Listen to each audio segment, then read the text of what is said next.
நம்ம எத்தனையோ இடத்துல வந்து எவ்வளோ பெரிய நிறைய மடை தூம்புகளையும் குமிழி தூம்புகளையும் நம்ம ஆய்வு பண்ணியிருக்கோம், காட்சிப்படுத்தியிருக்கோம். முற்கால பாண்டியருடைய குமிழி தூம்புகளோடு நம்ம காட்சிப்படுத்தியிருக்கோம். இது கிட்டத்தட்ட 16ஆம் நூற்றாண்டை சேர்ந்ததாக வரலாற்று ஆய்வாளர்கள் கருதுகிறாங்க.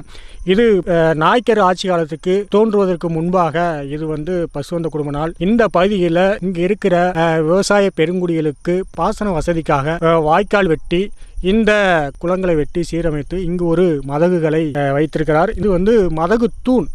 இப்போ தனியாக பிடுங்கிட்டாங்க. இது பார்த்தீங்கன்னா தெரியும். இந்த ரெண்டு இது உடஞ்சிருக்கு. இது ரெண்டு ஒன்று, இது ஒன்று அதில் உடஞ்சிருக்கு. இது ரெண்டு கல் தான் இப்போ வந்து நாளாக இருக்குது. உங்களுக்கு பார்க்கும்போது ரெண்டு மதகு நம்ம ஏற்கனவே பார்த்துருக்கோம். ரெண்டு மதகு இருக்கும். கீழே வந்து ரெண்டு கிடைமட்ட கல் இருக்கும். அதுக்கு கீழே வந்து செங்குத்தாக வந்து ஒரு உருளை கம்பி இருக்கும். அதுக்கு மேலே தான் வந்து ஒரு கல் தொட்டிக்கு கீழே தான் வந்து மதகுடைய அமைப்பு இருக்கும். நம்ம ஏற்கனவே பழைய பார்க்காதவங்க பழைய அந்த காணொலியில் நீங்கள் போய் பார்த்தீங்கன்னா தெரியும். குமிழி தூம்புடைய அமைப்பு அந்த எப்படி இருக்கும் அப்படின்னு சொல்கிறத நம்ம நேரடி